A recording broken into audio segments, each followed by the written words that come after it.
Peace and love, family. Welcome to another Read Book Club discussion with your sister, Dr. Ma'at, and your big brother, T. Tonight, we are discussing the last chapter of Booker T. Washington in Africa, the making of a Pan Africanist. And we have with us the lovely author, Dr. Tyrene Wright. She is in the building with us, family. And look, I was teasing the family behind stage. I said, usually when you come in on the book club sessions, your camera's off, you're driving in the car, we can't hear you, it's something going on. I said, but tonight she's stationary, she has her camera on, and family, she just said that she's open to all of our feedback. So we've gone through the book, and there may be some questions or concerns that, or just comments that people want to make regarding the book. And so I'm going to drop the link in the chat so that you can come on and personally engage with Dr. Tyrene Wright. Also tonight, my big brother T, and I, we are handing out three copies, family, of her book to someone in the listening audience. And I'm super jealous. Let me tell you, family, look at this. She signed it. Look at this, family. She signed it. And I'm like, man, I said, Doc, I know I've highlighted and scribbled in my stuff, you know what I mean? But I thought I need to send mines up north so she can sign my copy, you know what I mean? So anyway, so hang tight with us, family. And then we're also going to be discussing we're going to also announce, the next book club read. So me and brother T, we're going to take a break, right? After we do this, we're going to take a break for maybe 2 to 3 weeks, allow you some time to get the next book. And then we'll come back on maybe in like 2 to 3 weeks. So go ahead, brother T, introduce yourself to the listening audience. Hey family, how you doing? This is brother T. Once again, we're joining you for an awesome Read Book Club exclusive with Dr. Tyrene Wright. Look. We are at chapter 7, the chapter of completion. Yes. And so we definitely have a good one in store for you tonight. And also, like I said, we're giving away the books. So please come to the YouTube chat. Hey, you may be a lucky winner of this fantastic book. And get it and signed. Signed by the author, signed. And I see some people are leaving out. They're coming in, leaving out, family. I know you came in, you say, okay, it's a book club discussion. Even if you don't have the book, stay, listen to the discussion, listen to the bill, because I guarantee you will walk away learning something. Dr. Wright, go ahead and introduce yourself, even though you really don't need an introduction, but go ahead and introduce yourself, Queen, to the listening audience. Okay, thank you. Welcome. My name is Tyrene Wright, and I'm the author of the book, Booker T. Washington and Africa, the making of a Pan Africanist. And I'm just happy that we're able to do this, Dr. Mai, Brother T. Like I was just saying, it's just great feedback because this is what, an author of a book that you wrote for the community would want to know, right? And it just kind of builds on the fact that in the academy, when you give your book to the academy, you get their comments. When you give your book to the community, how do you get that feedback back? Right? And so I did something unusual with this book. I took it out of the academy and I put it in the community. I tried to socialize it and make it available as widely as possible in the community as opposed to, elitist information. Mm-hmm. And Doc, one thing that definitely salute you for is going against the grain, because you caught some flack from some people in the community when you publish your book. Some people who want to hold on to that old narrative of Booker T. Washington and didn't want to open their minds up to a new narrative, right? And so they were people that actually, and I'm talking about people who look like you and I, right, who criticized you when you came out and published this masterpiece. And so I just want to salute you just for being courageous to do that, because we see what happens when people are pioneers of new ideas and pioneers of ideas and new ideas and new narratives, right? We see what happens to them. You're crazy, you don't know what you're talking about, and Right. you get attacked, and then years later people say, oh, that person was correct. And right now I'm thinking about Dr. Francis Cress Welsing. And speaking of which, we have launched a grassroots campaign to demand that Howard University apologize to the Cress family. Dr. Francis Cress Welson's last living sister, Miss Lauren Cress Love, is the last living member of the immediate Cress family. And so, what we've been doing is emailing Howard University president demanding that they apologize to the Cress family. Family, back in 1975, Dr. Francis Cress Welsing was fired from Howard University because of her views on racism. So she published her Crest theory in 1974. In 1975, they got her out of there. Okay. And so now fast forward, we're in 2022, and her views, her ideas of racism have been vindicated at this point. Okay. And so what we're demanding first is that Howard University issue a public apology, a verbal apology to her sister Lauren Cress Welsing, and a written apology on Howard.edu, in a letter from President Wayne to the Cress family. And so that's what we've been asking them to do. So, family, email the president. His name is Wayne Frederick. Okay, Dr. Wayne Frederick. His email address is hupresident@howard.edu. Or if you don't feel comfortable emailing, please call. His number is 202 or 202 806 2500, family. Okay, let's get this apology. Let's make it happen. I was on Twitter Space. Shout out to Cecilia Love to God and Nikki to God. These brothers and sisters brought me on to Twitter a few days ago to talk about what's going on and why the apology is needed and how we can go about getting it, family. So please definitely support the grassroots movement to get an apology issued to Dr. Francis Cress Welsing. All right, family. So I see the families in the building. Peace to Lama Bay. Everything is everything. New Black World Order. Peace to your family. I see you in the building. Gullah, Gullah, Gullah. I see you in the building, family. Blockchain. Peace and love to you. A beautiful mind. Peace and love to you, beloved. Sister Crystal Denise. Peace and love to you, Queen. I see my boy CJ Young. The Asafo's in the building. Peace to you, brother. I see my queen, Sister Juju's in the building. Peace to you, Sister Juju. I'm trying to think, who else do I see? Real Talk, Jamal Smith, Easy the Barber, 82, Epiphany Pivot, Slick S, Kawaji Wright is in the building. Oh, Nikki, I just was talking about her. Nikki the God is in the building. Peace to you, Queen. Peace to you, beloved. So she is in the building. All right, and I see Dr. Queen Kwame. Kwani. I'm sorry, I probably butchered your name, Queen. Blame it on the Baltimore lazy tongue. Peace and love to you. I see that Charles Williams is in the building. High Power TV is in the building. So peace and love, family. We're discussing Booker T. Washington tonight. Booker T. Washington, accommodationist or Pan-Africanist. And this is the last chapter in the book, Booker T. Washington in Africa, the making of a Pan-Africanist. For those who are just joining us, Brother T and I are going to be giving away 3 autographed copies of the book at the end of the discussion. So, Brother T, go ahead and start us off, King. Hey guys, family, hit that like button, share it. We're about to start the discussion. Booker T. Washington, the Pan-Africanist. This is the last chapter, chapter 7, and this is the first chapter that I've noticed that had no quote. No quote. So, but so much information from page to page to page. So, I forgive you, Dr. Wright, for not putting a quote there. Well, that was intentional, right? No quote, because it's like now this is the kitchen sink, everything. Yes, Right. everything is in here. So she made up from the powerful quotes and gave us a powerful chapter. So based off the title of the Dr. Ma'at put for this live stream, I just said Booker T. Washington was not an economist. Based off this page alone, says I'll start off with the first paragraph. Booker T. Washington and Africa, the making of a Pan-Africanist, sought to address Booker T. Washington's absence from the canon of Pan-Africanists that shaped the 20th century, traditionally known as the economists.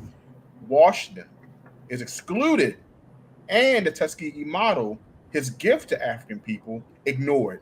So this is what she started off with, to kind of paint the picture that he was ignored for his works, all because people wanted to label him something like an Uncle Tom, a person who did nothing for the community. So because people ran with this narrative, what happened? You you was blind to this man's work. You was blind to his activity for the continent, Togo, Liberia, the African Exclusion Act. So you ignored that that work because you wanted to believe he was just a person who got along to get along, right? So the starting page parts of this chapter she put in that first paragraph. Then it goes on. I'm going down to the second portion. It says Washington and Pan Africanism is intellectual discourse. It says here that Pan Africanism and African affairs, one of the first to do was historian scholar Michael West in his article, The Tuskegee Model of Development in Africa, another dimension of the African American connection. West took a different approach and identified Tuskegee, the culture, and its practices as a form of Pan Africanism, but it was flawed. She stressed it was But a flawed. flawed one, yeah. So it's another thing. So we heard that he was a person who got along to get along, and then when people described him, they described his work incorrectly. But in this later pages, Dr. Wright sets him straight Does by she? clearly explaining how he helped Liberia keep its independence and the power of the African Exclusion Act. Any doctor can go next. Yeah, so one thing I love, because when I read this, I said, "Oh, she is definitely a PhD," because she's like, "Look, this family is called a review of literature, Woo. okay?" And Yeah. that's what she did. She said, "Look, I'm gonna let you know that this is not the first time that that he's being classified as a Pan Africanist." And what does she do? She provides you with the work of other people. Mhm. Michael West, historian Edward Argaby. I probably butchered that. Mhm. Edward Argaby and Andrew Zimmerman. So she's saying, look, I'm not the only person Mhm. that classified Booker T. Washington as a Pan Africanist, but she does say this. I'm probably moving a little forward. She does provide us with her unique contribution to why she considers him a Pan Africanist. And she says that, several scholars, I'm all the way on page 128. She says several scholars have referred to Washington as a Pan Africanist for various reasons. However, none included the eradication of oppression as an objective. In light of that core principle, this text presented two cases, Liberia and the African exclusion measure, and a host of experiences in African affairs that fostered Booker T. Washington's transformation and earned him that title. So she said, look, I'm not the first to call him a Pan Africanist. That has been done. I'm calling him a Pan Africanist for a new reason. And that's why I keep telling you all who've been connected with me that the purpose of research is to add to the body of work, to add to the body of knowledge, not to just simply regurgitate what's been said before. So she said, hey, it's been said before that he's a Pan-Africanist, but let me tell it hasn't been said in this way. And she presents her contribution to why he should be considered a Pan-Africanist. But did Dr. Wright, did you want to comment on Michael West or the historian Edward Argaby Um, or Hagby? no, not really. I mean, thank you. I'm glad. So I'm just you're reteaching me because you're reminding me of what is is here. And no, this stuff is like for a very long time. I ate, slept, and dreamt all of this and Mm. then some. But yes, the point of it all is one, you know, intentionally went in on this chapter. I hope it Yes, you wasn't did. like, because because there's a point for me. I'm not really the kind of historian or writer who wants to like tiptoe around the issue. Like I'm giving you all the information throughout the book, and it's a lot of information, right? That I tried to like really condense. And so here I'm not, I'm just telling you what it is. right? Like as you go further in it, like this is what everything means. This is the part where I'm aggressively attaching meaning to everything. Like if you didn't get it while you were reading it, let me tell you what all of this means. This is Mm. what it means definitively. So you don't close this book without understanding what is going on here. So I'm glad you got it, but also too it revisits the conversation around Zimmerman and this Alabama and Africa and West. I mentioned all of it because there's so many brave people who touched this subject, and didn't. The difference here is this is a comprehensive text about it, and it elevates some things that have never been elevated before. But Absolutely. I'm not the first person to say like, hey, there's something going on here, like, this issue needs some attention and there should be some study of it. I'm not the first person. However, I'm the first person to um elevate both of these cases. One of these cases, Michael West already did, not in the same format, Mm. not in the same depth. And he's asserting some other things other than what I'm asserting. Mm. But the African exclusion measure has never been, constituted before in this way, right? Presented as a case. And so, it's important to know because I'm gonna stop here. I just saw a couple of days ago, maybe 2 weeks ago now, not a couple of days ago, a young sister who is a PhD student and she's interested in this topic, and she went on to study what?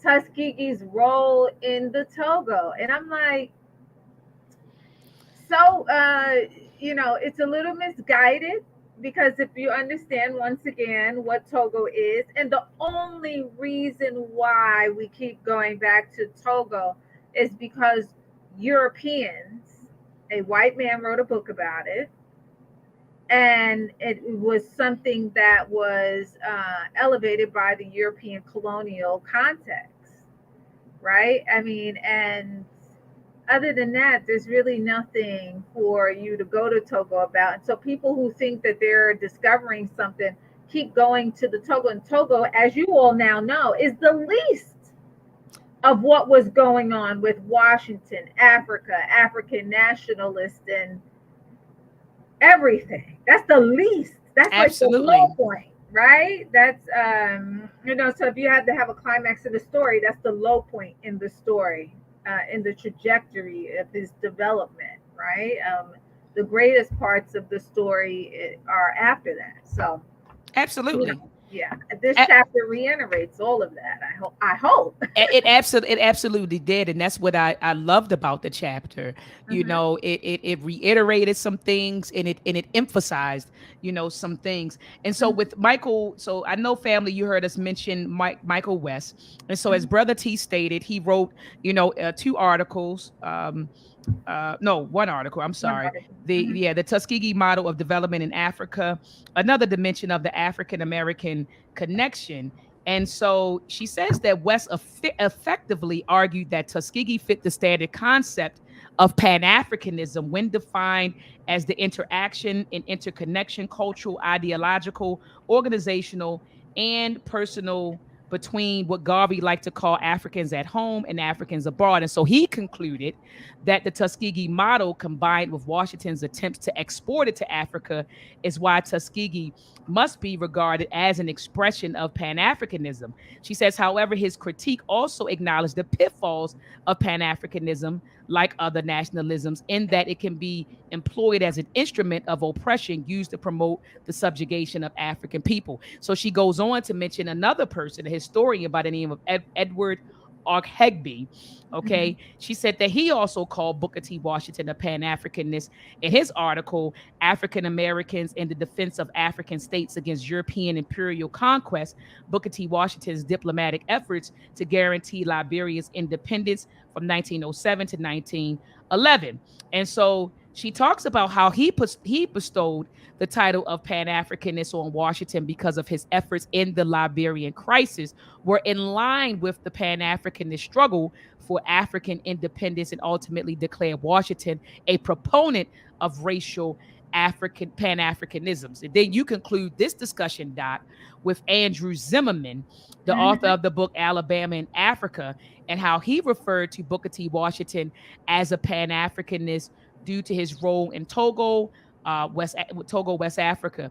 And you say that Zimmerman's book, which you just spoke about a few minutes ago, his book Alabama in Africa, focused on the Togo cotton expedition. And so Doc, he does mention, Zimmerman mentions two forms of Pan Africanism. He says ambivalent Pan Africanism and colonial Pan Africanism. And so, Doc, could you speak to what those two forms are that he mentioned? Okay, so ambivalent Pan Africanism, he's talking about like how Du Bois, is engaged in Pan African work, but then also is utilized as in many ways by colonial forces. So, for example, in the book, he actually gives an example of how, the attempt, or not the attempt, but the fact that Du Bois goes to Paris for the Paris exhibition or something like that. He does an exhibit in Paris on the black middle class, the sort of the ideal colonial subjects, so that could be showcased by colonists and imperialist nations to the rest of the world in Africa. Like, look at our Negroes here in America. Look at them. They are well dressed, they are well maintained, they look good, they're civilized. This is a model for the colonial world. Now, in doing the Paris exhibition, he is engaging other black people, because it's also propaganda to other black people about how to be the great colonial subject. Um, but Zimmerman is talking about it in the vein that, in the very, and it's so funny because we're talking about it in the same vein, not us, but people. In the very superficial sense, there are people who think that simply to connect with other African people means that's Pan Africanist. This is why I consistently in my international class always say, if we all get together at our house, and some folks are from the Caribbean, some folks are from the US, some folks are from the African continent, is that Pan Africanist? And they probably would say yeah. And I would say no. Mm. But in general, on the superficial level, if all parts of the African world are represented, people will generally think that, or African people from around the world coalescing, people would generally think, oh, this is Pan Africanist, because they don't really understand what Pan Africanism is. If we're just coming together to fool around and clown around, that's not Pan Africanism. Mm. If we're coming together to work in concert around our common condition, which is exploitation and oppression everywhere we are on this earth, that is Pan Africanism. And the qualifier is it must produce something for us. And if it So doesn't produce something, what did you say the last discussion? It's not Pan it's Africanism. That's not what. Pan Africanism, Mm-hmm, right? mm-hmm. You are consciously coming together to produce something that is to the benefit of African people in light of their exploitation and oppression globally. It is not a haphazard practice. It is a very conscious, right, practice, ideological expression. In theory, you know what you're doing, and in practice, you are carrying it out. So Du Bois so Zimmerman is saying that because Zimmerman is saying that he's come in contact with Black people, African people internationally before, right? Ambiguous, right? Not really, clear, right? Ambiguity, right? But Yes. then engages in more direct form, more clear forms of Pan African expressions, meaning the Pan African Congresses. Right. which ultimately lead to one of the most important Pan-African Congresses, the 1945 Manchester Conference, where African leadership affirmed that there must be total independence of the African continent, and the ultimate goal is continental unity. Well, Du Bois creates that setting in essence, right? In 1919, he initiates the Pan African Congresses. And he's very clear as to why. You understand? He's got a lot of stuff going on in his head, but at the end of the day, if you read his essay on, I think it's called On Race, he goes through all his genealogy ultimately to say that he is a child of Africa, right? Ultimately, that he's facing Africa, and what he will do is ultimately do something for Africa. And so that is what he does. He creates a great think tank, continuous congresses that actually are the setting for the OAU. Okay, the OAU comes out of that. The affirming or the demand for continental independence and unity comes out of that. On and on and on, so that's not ambiguous, right? He's not trying to have his hands in the EU or anything like that. He's trying to well, there was no EU at the time, but he's not trying to have his hands in European right political goings on. He is trying to put together on an organizational level an entity that will work to the benefit of the African continent. Well, Doc, let me ask you this. So the colonial Pan-Africanism, would you say that would the Togo expedition would fall under there? No. No. What did I say in the book now? No. Well, how would you define colonial Pan-Africanism? No, it would be somewhat like that. Meaning, it's the coalescing without the. So as you see, I go on. I'm qualifying each sort of definition, right? As you see, at the bottom of page 127. Right. So it is something that would not pass the test of true Pan-Africanism, right? Because it's under the colonial auspices. It's under that context. And yes, the Togo would be an example of that because it's in the context of colonialism. Unfortunately, what happens with the Togo is that the people who we're tools in it. We're tools in that situation, right? It's in that colonial context. Yes. And it is not authentically Pan-Africanism. It's not under our own highest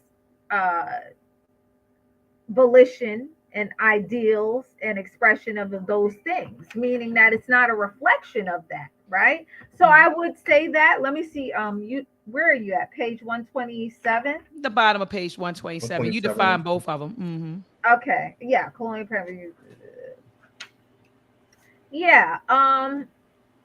You said it functioned as a means of advancing European imperialism. Right. Exactly. You said That's essentially. Right. That's why I figured the Togo expedition would qualify. Right. That's when you have us coalescing in the colonial context, and we want to dub it Pan-Africanism because we are from different locales. So the coalescing of Africans from the United States and African people who are indigenous to the continent and Togo specifically. That's where the colonial Pan-Africanism thing comes in at. Okay. Right. But I shirk at those titles because you understand that they're in there, but they're not. Those weren't created by me. Right, absolutely. Okay. I understood that. That's Zimmerman stuff. Okay. That's Zimmerman stuff. That's Zimmerman. But I just for some clarity, I want to go back to ambivalent Pan-Africanism. So you said it's just kind of like you're uncertain as so it's not really focused. It's just like it may be, it may be not. And so did you say that him participating in the first African Congress or planning that, would you consider that ambivalent or no? No, I wouldn't consider that ambivalent. That was deliberate. But the Paris, what is it? The Paris exposition that Du Bois is a part of, that takes place in Paris, that is offered by Zimmerman as an example of ambivalent Pan-Africanism. Okay. Okay. Okay. He goes there, and if you know about the Paris Exposition, I hope I'm saying it right because the second part escapes me. But it was a exhibit that showed the Negro middle class post Mm. slavery. Okay, and much of the images are so-called African Americans or black people dressed up, very highbrow, very much the kind of thing that Du Bois was into.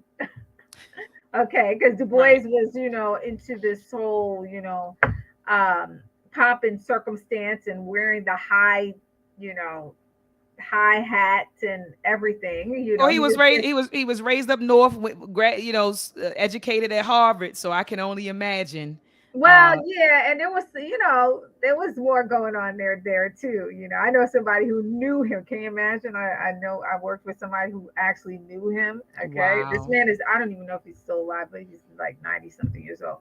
But anyway, the point is that yes, Du Bois was very much in his head with um, this whole aristocracy and the Victorian, and look and all of that kind of stuff. So my point is that he goes to Paris and he showcases this, and the idea of showcasing black middle class to the black inhabitants of Paris and those who are coming from around the world to see this exhibition is supposed to be a form of ambivalent Pan Africanism.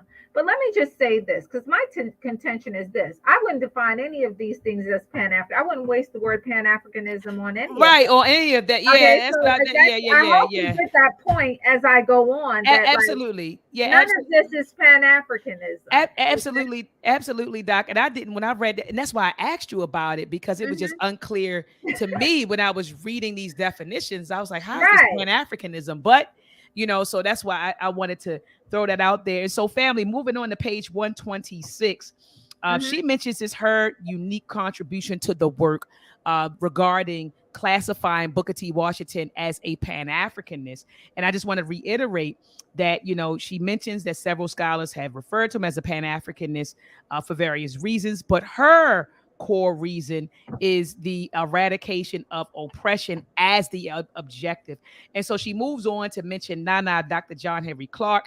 She says in his lecture, Education as the Highest Form of Struggle, I got to go back and check that out. So Hmm. education as the highest form of struggle noted the difference between theoretical Pan-Africanism and lived Pan-Africanism. And you say the difference between the two exists in application. And you show that Hmm. Booker T. Washington actually lived Pan-Africanism. When you look at the Togo, no, I'm sorry, not the Togo, the Liberian crisis, the African exclusion measure, the work he did at Tuskegee, exporting Hmm. his Tuskegee model to Africa, he actually lived Pan-Africanism. And so at the bottom, you say that the text argued that Washington was a Pan-Africanism, and his form of Pan-Africanism could be defined as the unification of African people for the express purpose of eliminating oppression and promoting independence through industry, which could Hmm. lead to independence, both economic and otherwise. So then you move, Doc, and I thought this was very interesting, to page 129, where Hmm. you mentioned quasi uh Konondu or Konandu. Oh, And Quasi. yeah, Quasi Quasi, and you Donadu. and you talked about how there are many proponents of Pan Africanism and how they had contradictions.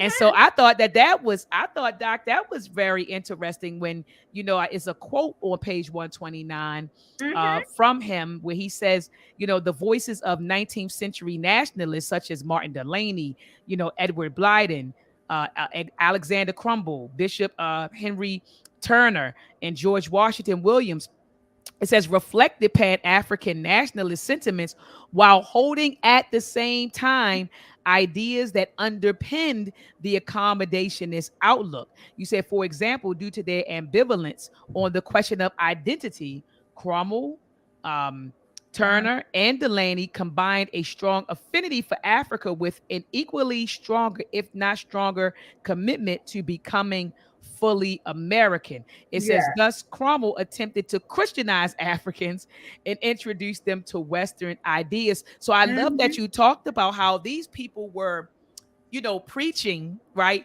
and teaching and espousing Pan-Africanist ideas, but there were Mhm. some contradiction with them. Mhm. There were some Absolutely. contradictions. So go ahead, Doc, expound on that.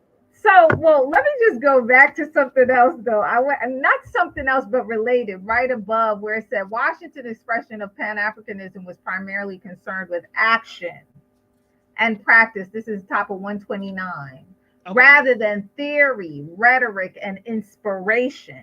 Mm. And this is not to criticize the other Pan Africanists that would come uh, before him and after him, but you get, oh, so if I said um, that we're concerned with action, he was concerned with action and practice rather than rhetoric, theory, rhetoric, and inspiration. I could drop a couple of names who were concerned with those things.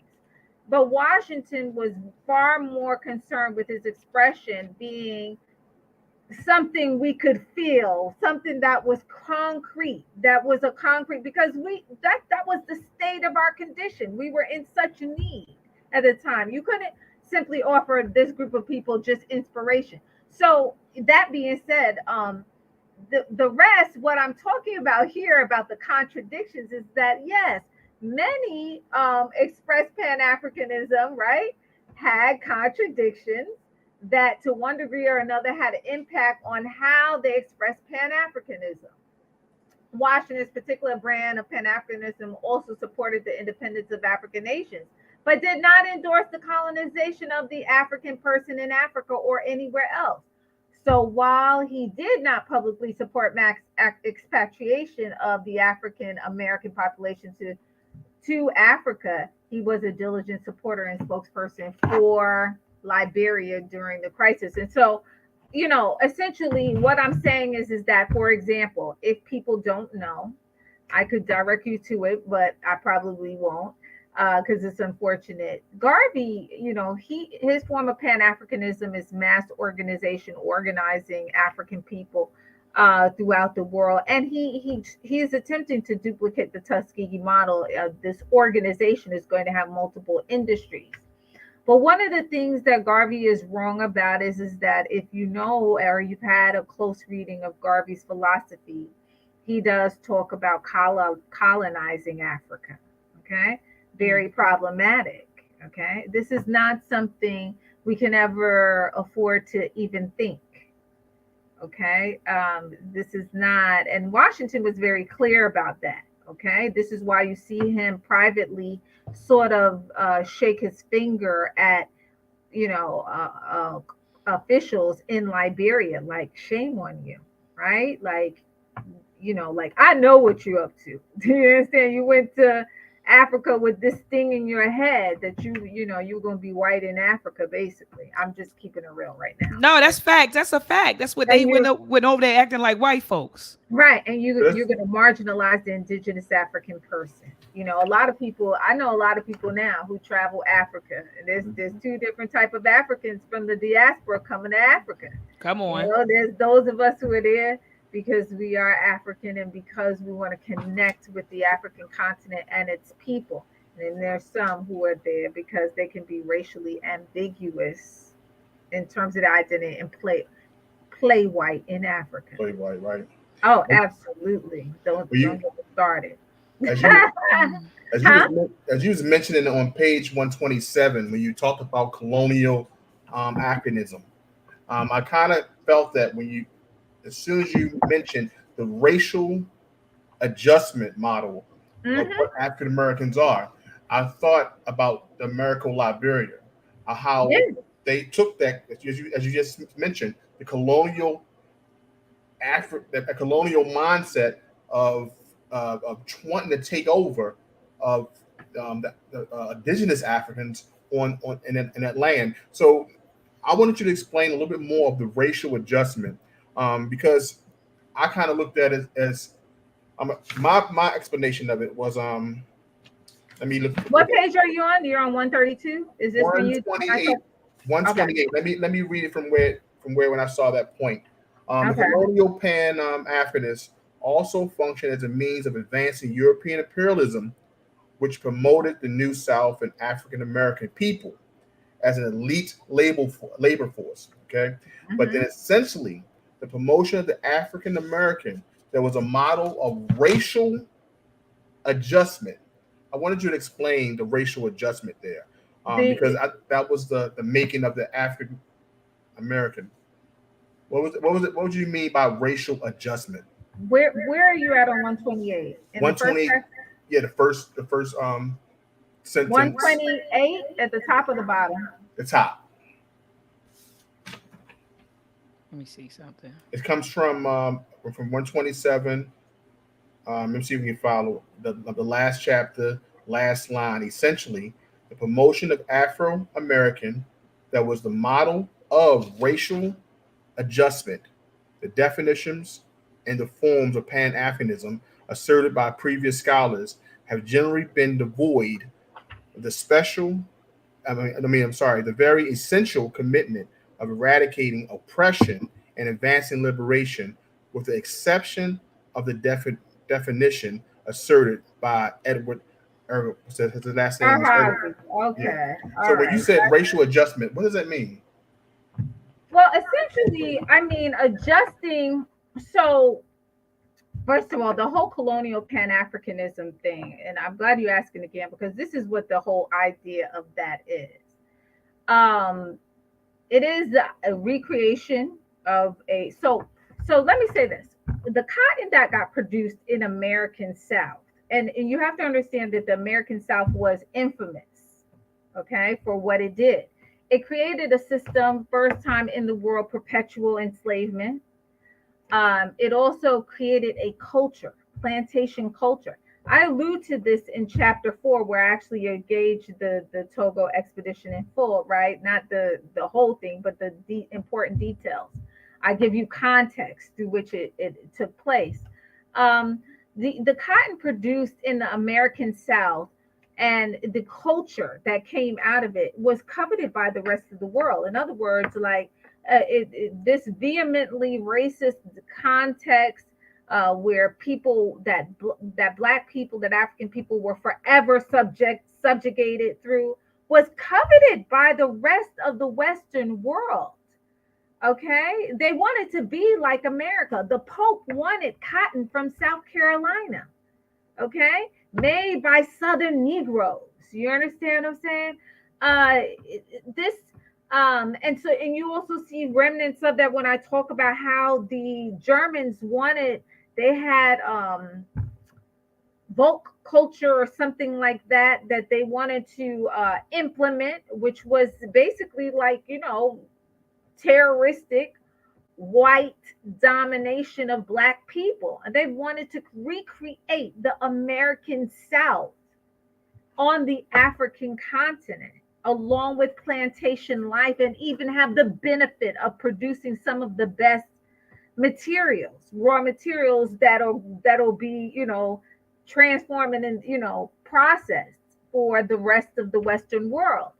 Um, so when I talk about colonial Pan Africanism, what he's talking about is the coalescing of African people in that context. Okay. And the racial adjustment is, in my opinion, this is what I'm asserting. He is talking about how do I say it? The the making of the Negro in a certain context. Okay. But let me just be very clear once again. I'm giving you the gamut. These are not concepts that are born with me. They're not conceptually mine. So I'm also, as a researcher, when I wrote it and researched it, and you have to understand who the writer is, why they're writing this, that, and the other. Um, you know, as an African person, I'm coming to all of this, and none of this would ever make sense to me. I wouldn't attach Pan Africanism to any of it once again. Do you understand what I'm saying? I understand Because clearly. the fundamental bare bones, so the Mhm. racial adjustment is sort of like adjusting people to, so in the African continent, it's not a racialized reality Mhm. on the African continent. It's more ethnicity. With this colonial Pan Africanism, there's a racialized flavor that is brought to it. America is about race. You see Right. Europeans that come to America and become white for the first time. They're no longer the Irish underclass. They're no Mhm. longer the Italian underclass. They're no longer the paupers of British society and the lower classes of British society. They come to America and be white in a And- racialized society.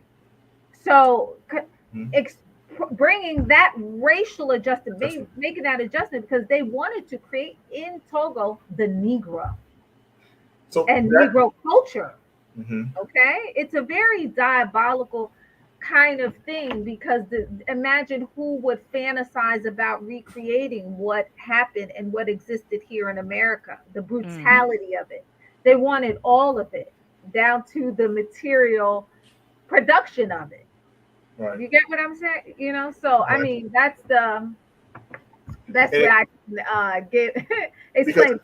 Go ahead. I'm sorry. I appreciate you breaking that down because Hmm. what I looked at as we go along in the chapter, Booker T had the mind that every African American had a longing for the continent and its people. So, but when the Americo Liberians settled, you had to kind of explain, like, or try to understand, like, why could a people try to down a people who look just like them, where a place where they came from. So I looked at it. My thought just said that as any system of stripping a captured African from his language, his culture, or attachment, and then bringing them to the continent, created that Americo-Liberian mindset because they had to find some way, something in them had to feel like they detached in some manner for them to want to down them or don't think that they're on the same level as them. This, Right. this is what I looked at the making of the African American. So when you explain every level of Pan Africanism from what Zimmerman stated and the other authors, from the theoretical to Hmm. to everything, you gave a good explanation so people could see the difference in how Hmm. the living and the theory and how Right. Right. but how Booker T focused more on making this happen by living this experience, by creating this experience. And Right. so I love the way that you put that in that chapter. And I just wanted to ask you about that Mhm. racial adjustment. But thanks for explaining it. No, Thank you for absolutely. And that's asking it. I see we have Chef in the building. He said Booker T. Washington was the truth. And he says that Booker T. Washington worked to get us on the right track.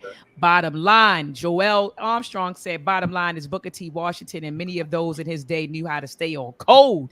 They knew they Right. knew there was strength in rolling as one. Ashe. So I'm reading your comments, family. I'm getting through them. I'm getting through them. One comment really touched me in the chat. A brother said, I'm looking for it right now. Easy the barber said, this show is so dope. I learned so much about our great ancestor Booker T. Washington. He was truly Thank a great you. man and did awesome things for us. And so we're reading it, family. I'm going through, I'm getting through the chat and checking it out. Peace to my little brother, Jehudi. My aunt is in the building. He said, great show, sis. So I'm going through the comments, family. I'm going through the comments. Share the show, family. Share the show. Share the show. And while we have 40,000 people watching, I do want to announce that this Wednesday at, I think it's 7 p.m. Eastern Standard Time, Shahrazad Ali will be on. And that sister is funny. The Queen Mother is coming on and she is hilarious. And so she's going to be weighing in on the reversal of Roe versus Wade. So Wow. she's going to come on and we're going to talk about that and some more stuff. So, family, be sure to join us or join me back here at 7 p.m. Eastern Standard Time on Wednesday. Shahrazad Ali will be in the building. And then on July the 23rd, it hasn't been confirmed yet, but I'm going to have someone that's well known. I'm just going to say that. Very, very well known will be on this platform. We're working some things out right now, but it is a he. He will be on this platform July the 23rd at 8 p.m. And so I'm super excited to talk to Shahrazad Ali, Queen Mother Shahrazad Ali, and also the gentleman who may be, I hope that he's coming, but maybe coming on July the 23rd. But anyway, I just wanted to make those announcements. So moving on to page 130. I love that you say another characteristic of Washington's expression of Pan-Africanism is evident in his understanding and diligence regarding the impoverished and dire conditions endured by members of the African world under hegemony, and how he sought to address them. And you say Washington's remedy or method of addressing this issue was to utilize the institution Tuskegee as a center for international students, particularly from Africa, who could return and champion industrial education in their homelands. And then you move into Doc talking about you said what Booker T. Washington was not as a Pan Africanist. You said he Right. wasn't a Du Boisian. You said No. no, he did not have this huge movement like Marcus Garvey. Garvey. Hmm. And you also said some may argue that his interest in Liberia was solely due to the resettlement of Americo-Liberian populations. You said, but this is not entirely true or false. Without the resettlement of the African Americans from the U.S. in Liberia. Liberia, it Mhm. says Washington still expressed an interest in that country as an independent African nation. Both very likely motivated him. So you said it might have motivated him because African Americans were there, as well as his interest in ensuring the independence of this country. So you talked about that, and you say that he was not guilty of the form of Pan Africanism, which you just spoke about, that endorsed what equated to African American nationalism in Liberia. So at the Mhm. bottom of page 130, you move on to say the ambivalent form of Pan Africanism that Zimmerman refers to in Alabama and Africa does not neatly fit Booker T. Washington at the 1907, because you were saying at the 1907, here comes the Liberian crisis, right? Here comes the African exclusion measure. So you said, no, this isn't ambivalent Pan Africanism. This is No. clearly Pan Africanism, you Right. know. And why do I say after 1907? Because after 1907, so 1907, the Liberian crisis takes place, right? It begins. He's contacted by the consul general from Liberia, Ernest Lyons. However, the Togo is complete. It has completely, everybody is back or dead Mm, in that situation, and that has come to resolution. So he is clear, right? He is clear about his position at that point. That the Togo is catastrophic for him and Tuskegee. This is why I wonder why people keep.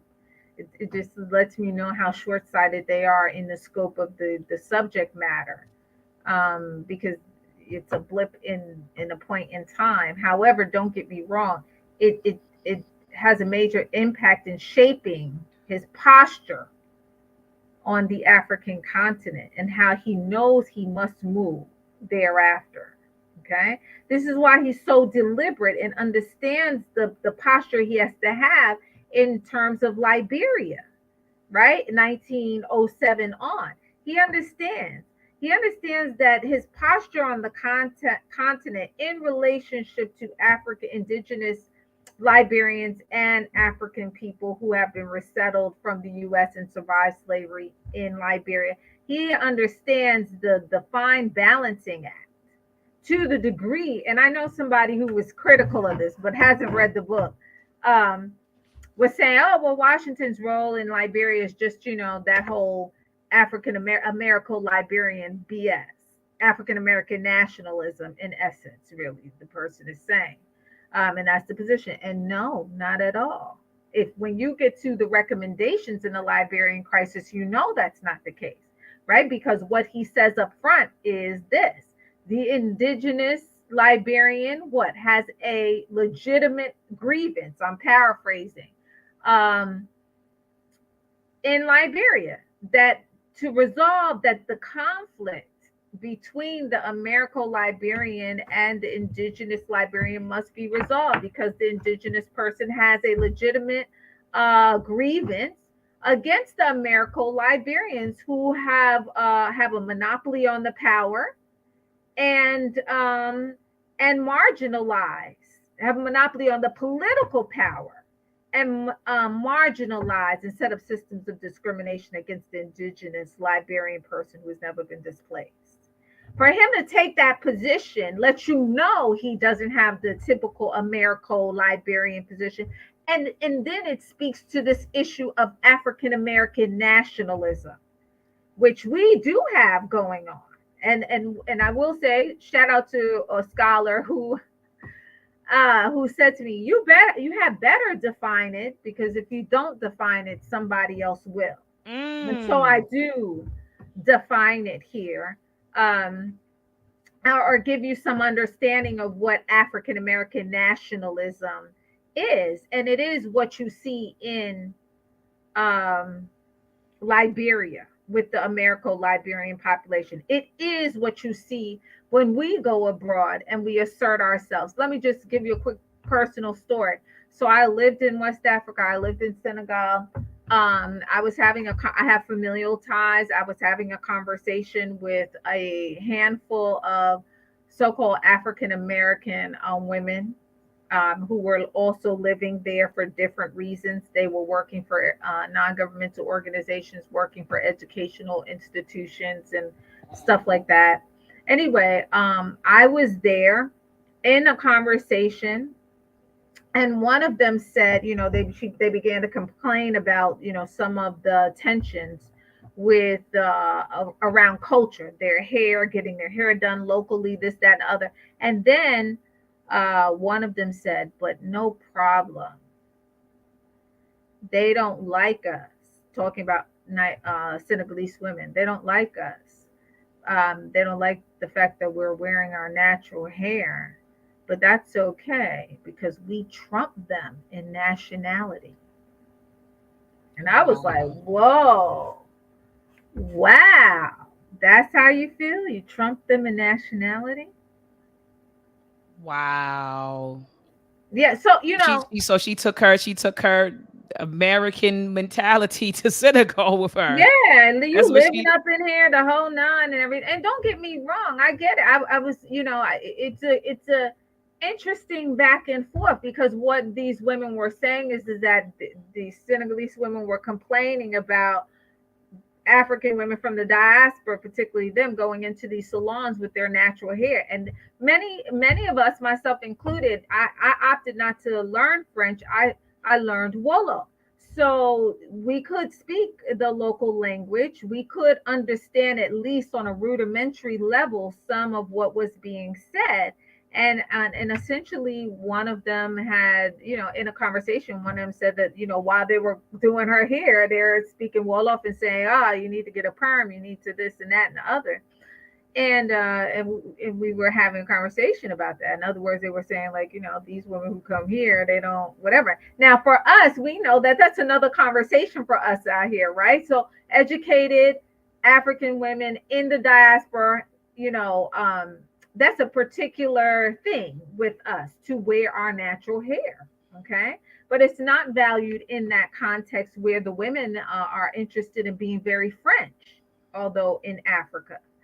And so the point is that these African so-called American women, their rebuttal to that was, we're American.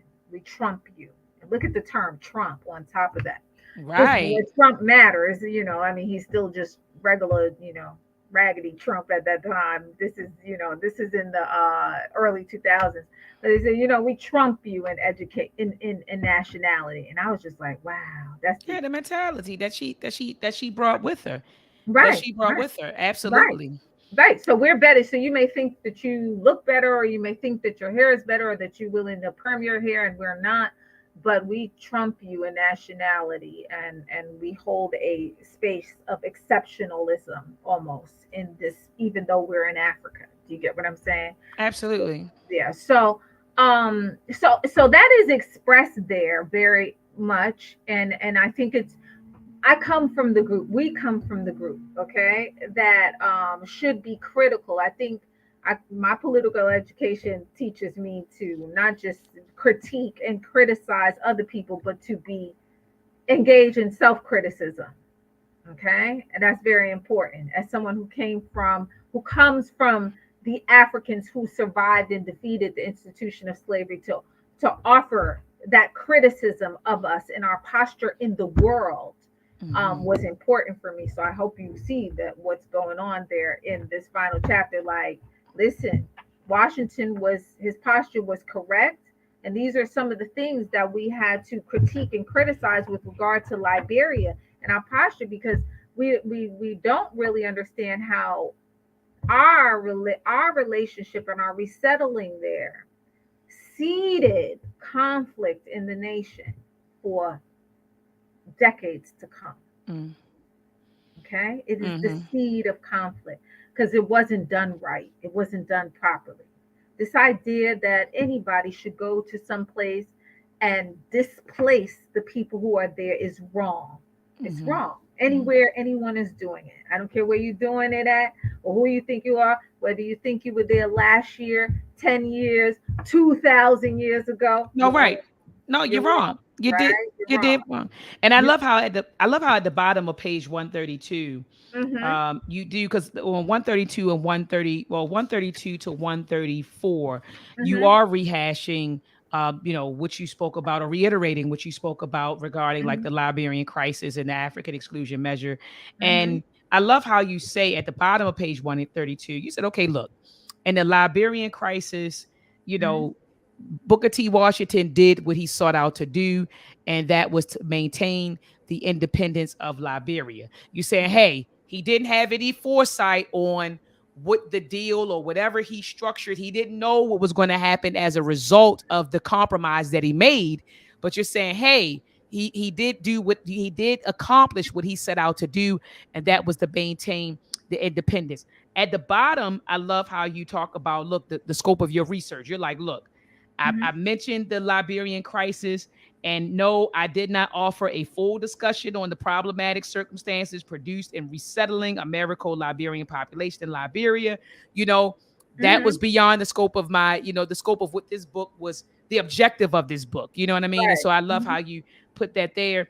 Then you move on to page 133 to talk about the African exclusion measure. And Mm-hmm. you begin by saying that none of it, that Booker T. Washington, uh, he didn't have to profess himself or proclaim himself to be a Pan-Africanism. I'm sorry, a Pan-Africanist, Pan-Africanist. to Mm-hmm. act on behalf of African people. You Mm-hmm. say he didn't have to walk around and say, I'm a Pan-Africanist. I'm Booker T. Washington. I'm a Pan-Africanist. He just lived it. And Right. I put a note here beside that paragraph, and Mm-hmm. it says that most people who call themselves a Pan-Africanist, they really aren't. So so you have a bunch of people walking around calling themselves things that they haven't proven themselves to be, right? Right. Right. And so Booker T. Washington, he never said I'm a Pan-Africanist, right? He never Right. said I'm a Pan-Africanist, but he was, he lived it, and Right. so I love that you talk about that, and then you move the discussion into the different national identities, and when Mm-hmm. I put up a clip of you on IG, people were mad when it was a clip of you talking about how African Americans are the only people who have African in front of America. Like, we actually say we're African and Right. an American, right? And Right. so they got mad. They was like, no, we say we're Afro this and Afro Cuban and we're Afro. They was like, she is wrong. If a lot of us, we do claim Afro Brazilian and Afro And what Cuban, is we put the Afro? What is an Afro? I mean, I'm just like, that's what Dr. Clark would have said. Like, what's an Afro? You know, people should go back and even, yeah, people should go back and read the book Who Betrayed the African World Revolution. It's a collection of speeches by Dr. John Henry Clark. You'd be very surprised. And actually, shout out to a brother Omar Wally, because somebody asked that on one of his pages, like, where is Dr. Clark's criticism of a particular individual? It's in that book. I'm not going to say the name of the individual, but you will find what I'm talking about and more in Who Betrayed the African World Revolution, and the criticism of using the term Afro in any context is critiqued and critiqued by Dr. John Henry Clark, one of our greatest historians. Why do we need to say that? Okay, you're African. Mm, mm. You're African, and I feel like African is enough of a compromise. Do you get what I'm saying, right? So, but because you do have to use language where people understand what you're talking about. So, land, culture, people. Yes, we're talking about we come from the African continent. I don't know what Afro means. There's no other people who do that, or maybe I don't know. Maybe they do. Do they say, well, some people use the term Euro. Some people, for Europeans, cut it short, Euro. But I would suggest, because I have used it that way, I've suggested I'm being a little facetious when that is done. But what for Asians? What for Asians when you cut it short? So anyway, the point is that no, it's not the same thing. Actually, to be quite frank, I always took this terminology and this identity politics game around terminology, it to be a way when people say Afro descendant, it's a way to say my ancestors are African, but I am not. Mm. And my argument is that I am my African ancestors. They are Ashe. the whole reason that I am here right now. They Ashe. are the whole reason I am here, not those European ancestors. See, it's very complicated too, right? When we start getting into that, because there's people who will invoke those same people in the Afro descended part of the world, the Afro Brazilians, the Afro Colombians, they also will invoke their European ancestors as well. And they would engage in many of our spiritual traditions and talk about, oh, I revere them all. Let me be very clear about stuff like this. The simple way to get to an understanding of who you are is to ask, especially when you are claiming all of this racial and ethnic diversity in your ancestry, claiming it, right? You ask yourself a simple question: whose spirit do you have? I have the spirit of my African ancestors. I do not have the spirit of murderers, rapists, or thieves. Mm-hmm. I have the spirit of my African ancestors who survived all of that and claimed victory over it. Ashe. So the Ashe. reality is that, I'm never here to say I am not my ancestors. I got, as one young lady from the Dominican Republic told me, I got some Africans way, way, way back there. And I was like, no, I actually think the African's standing somewhere here in the living room with me, like right Hmm. there. But you don't know it. This is part of, so let me just say this about my education. Every step of my education, this, Dr. Ahmad, education here, a PhD is the highest form of indoctrination. It is meant to take you out of your African mind. So my classmates used to laugh at me. Every step of the process, they'll say, oh, do you remember this? You remember that? I was like, I mastered this stuff. I don't commit it to my heart. Okay. I Mm. said, but let me tell you, every step of the way, I am protecting my righteous African mind, my righteous African mind, because everything African ain't righteous, but I'm protecting my righteous African mind, the best of what it means to be African in values and principles. That is what I'm protecting. Ashe. So, so the point is that when we talk about identity and manifesting ourselves, even with and this is hopefully people could the connection of what this means for Washington, because it is his African ancestors who he reveres. This is part of the reference to his mother. This is part of the undying love for Africa, because he understands who they are. So no confusion here. We don't need to be Afro anything. We can say African. Do you get what I'm saying? It's a great unifier. And it's a victory that for us, after so many generations, that spirit is not dead. We remember all the struggles because we did Ashe. not submit to that willingly, right? Ashe. So, yeah. Yeah, But and too bad for those people who were mad.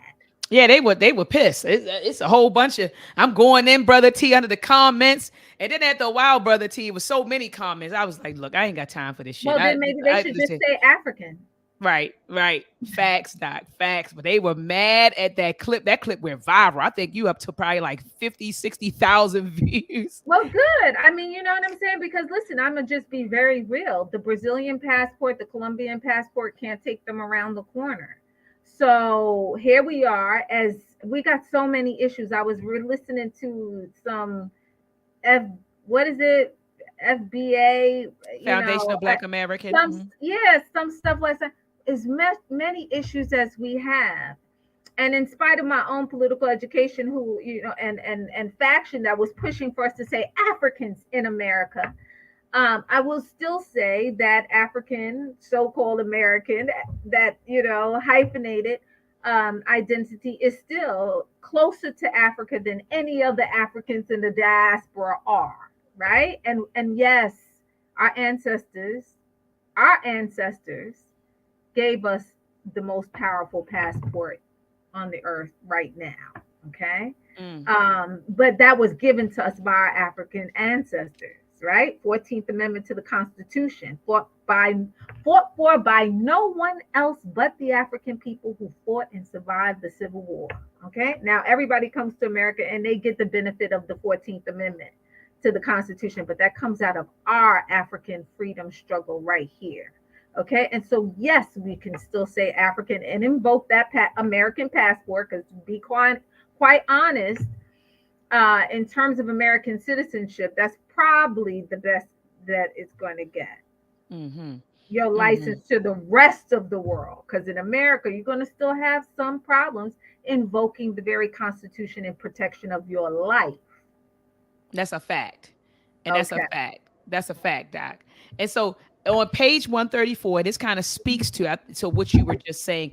Booker Mm-hmm. T. Washington, it says he clearly saw African people in the U.S. and abroad as part of the larger African family. So you say Africans scattered abroad.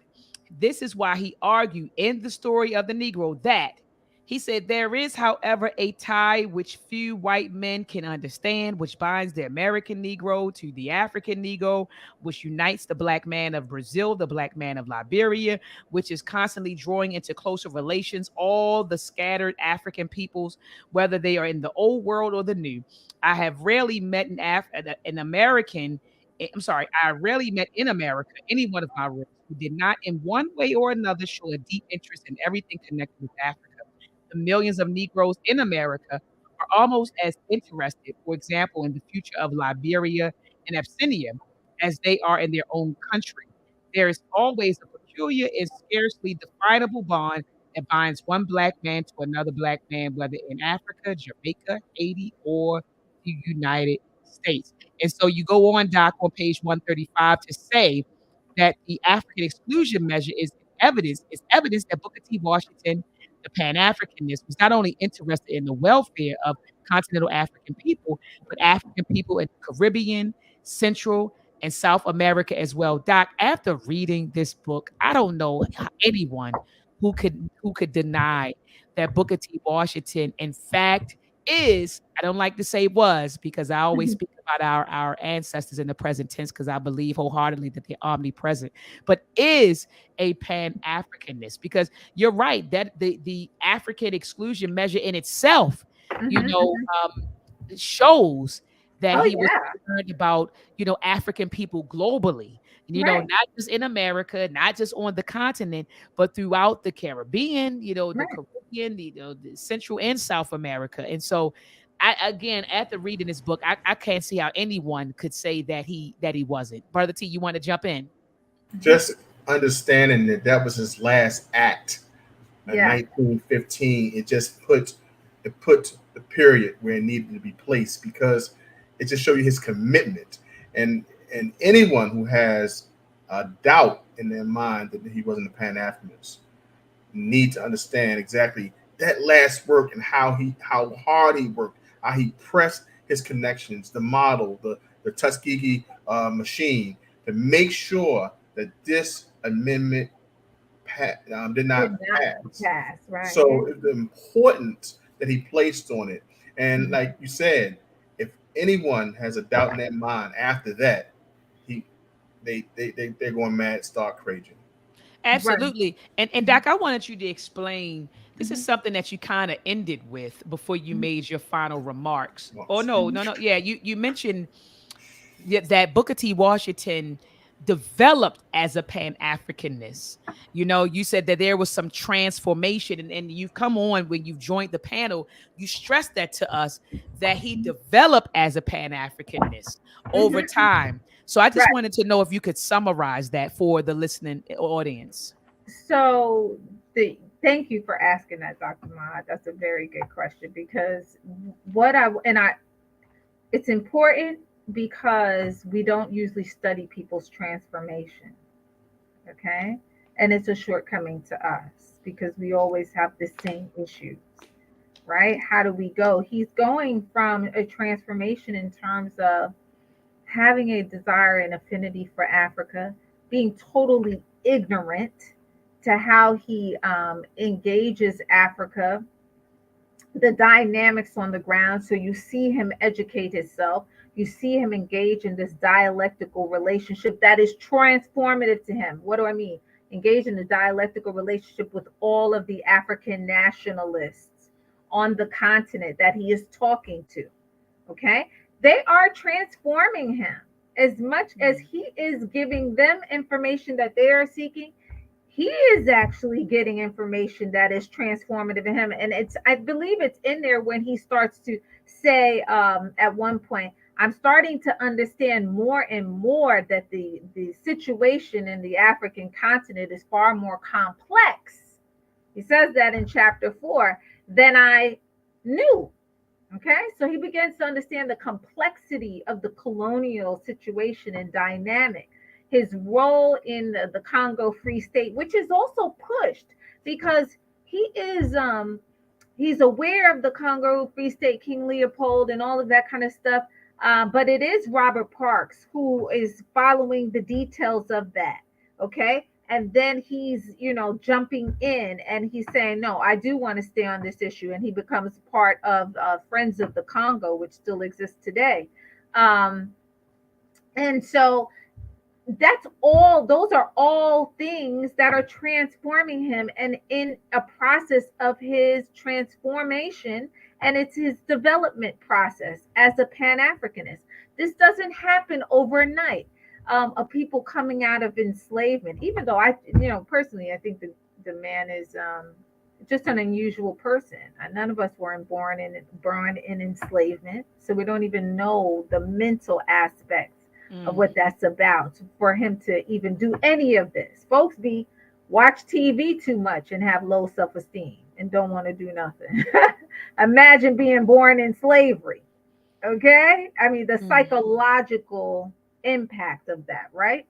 And knowing you were born in slavery and have all the marks, not knowing your real birthday, not knowing it's, all those things that come, the scars of having been enslaved. So my point is that this period, chapter 4, hardest chapter to write, is all about Washington's transformation, how external forces like the African nationalists and experiences and his own desire to research and study, which he does a lot of, about Africa, fostered this change in him. And then, of course, the notable catastrophic experience of the Togo.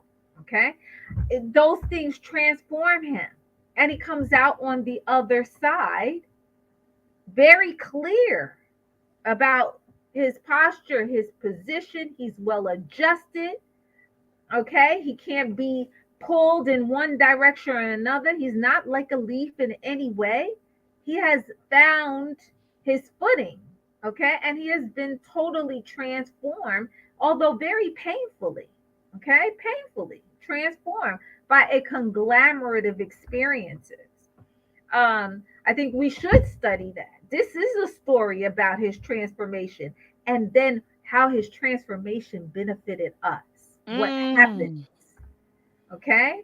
What is he able to do as a result of that transformation? This is one of my biggest criticisms of us as a people, African people in America, and our struggle. We don't like to talk, we're into personality cults, so we don't ever talk about Say it. the transformation. Okay. So we talk about Malcolm's transformation because every Malcolm talked about his own transformation, but we don't talk about Martin Luther King's transformation. And there was a transformation for him in terms of who he would work with and how he would work with them, notably women. Okay. There are others who have transformed, but we can't have a conversation about it because if you talk about the person's contradictions, then we can't even have that conversation because it's like, oh my God, don't talk about so and so. I mean, we love them. They're like, the greatest thing next to cook food, and we can't say anything negative about them. But it is like I said before, criticism and self-criticism, an opportunity, Mm. right, to talk about the transformation if one has made the transformation, in which case I'm assuming they have. But the transformation, most importantly, what I'm trying to say here, allows for instruction and prescription going forward. Say that again, Doc. See, you got So to the get it. transformation and the study of the transformation allows for instruction and prescription, because that is what historians are trying to do. We are trying to invoke the history to find ways to problem solve, to solve problems that still exist, build on those models. So, this is what we get from Washington. These models shouldn't die with him, they should live. That's the point of invoking them. That's the point. And that's why I always say when people say, oh, you wrote a book about Booker T. Washington. Ah, I did, but I really wrote a book about us, how he served us, and how you must model that behavior when we are in trouble in terms of international policy, when we are in Mm. trouble around preserving an African nation that's only producing raw goods. Okay, and we are in that kind of trouble. Yep. And how do we deal with those problems? We invoke these models and we build on them, we refine them. But if we can never get to a space where we study transformation and the production of problem solving techniques on the other side of that transformation, then we don't get the caveats. We don't get blessed with the models that help us deal with some of these problems that still exist. How do we exist in racist countries, African populations that still implement racist policies against African people and other African nations? Right? What do we say internally in America when the United States says nobody can come here from Nigeria, or where they stop African people at the border coming from Haiti? Mm. What do we do? How do we pressure them? How do we internally challenge them from within? Do we leverage that power within at all? Or have we forgotten that we can do that? You understand? This is for us everywhere we are. So the African population in the UK, or the African population in Europe in general, who just saw that situation at Morocco and Spain with all of these African people dying. Okay. All right. What's the policies of these European nations, which undoubtedly, in my opinion, I don't even need to read them, are going to be systemically racist. Okay, you understand? Because that's the relationship of Europe to Africa, extracting the resources of Africa, leaving nothing for African people to benefit from, and then forcing African people in many ways through circumstances and conditions created in those very countries to have to migrate to Europe. Mm-hmm. Okay, Mm-hmm. if you weren't sucking our country dry and African people benefit the most from the resources that Africa has, we don't need to leave our indigenous territories and our indigenous locales. We don't need to go to Europe because the wealth that Africa has, African people are benefiting from. That's a fact. That's a Okay. fact. And then Doc, Well, I know that I wanted to jump in really quickly. mhm, In your final remarks, and this is at the mhm, bottom of page 137, and it mhm, actually 137 and 138. mhm, I love that you drive home mhm. that you said the cases and historical information presented here were not meant to deepen the contradiction in the reader's perceptions of Booker T. Washington, but to reveal the face behind the mask. Yes. I want the family to understand that Mhm, when we run around here, he was a accommodationist, he was an Uncle Tom, he was this. Booker T. Washington wore a mask in order to get the things that he needed to get done. So you said he lived during an age in American history when yes. a fiendish form of racism ruled the South, if not America as a whole. To reveal his true persona would have meant certain death for him. I don't think, and see, this is the problem, Dr. Wright. When Mhm. people in the 21st century, right, the 21st century, Right. want to judge what was going on then, right? Yes. Through Yes. their 21st century, through their 2022 lenses. And Right. so it says to reveal his true persona would have meant a certain death for him, a Yes. destruction of the Tuskegee Institute, South Mhm, African nationalists, DDT, Jabba View's assessment of Washington and Tuskegee was accurate. mhm. Washington worked to protect and maintain Tuskegee from the violent gestures of Southern whites who, without notice, could blow up the Tuskegee Institute with bombs and lynch him. Right? Right. You said Right. and his students in a single night and demolish and annihilate the whole industrial city. This Mhm. was an age when violence flowed throughout America uninterrupted and oftentimes celebrated. So you got fools running around here now in 2022. Well, Washington should have just didn't take the white folks' money, and he should have just been bold in his stance against racism, and he just should have shut up. You Right. didn't live. You didn't live during the era that Booker T. Right. And you're Washington not lived, doing that now. You're and you not. ain't right. You're not even doing it now in You're not doing 2022. nothing revolutionary now, but you were going to be revolutionary at a time where the Where violence bloodletting right, was serious. where they were dragging black men out of the house and black women out of the house and lynching them, you would have did something. So Right. anyway, it says this was an age when violence flowed throughout America uninterrupted and oftentimes celebrated.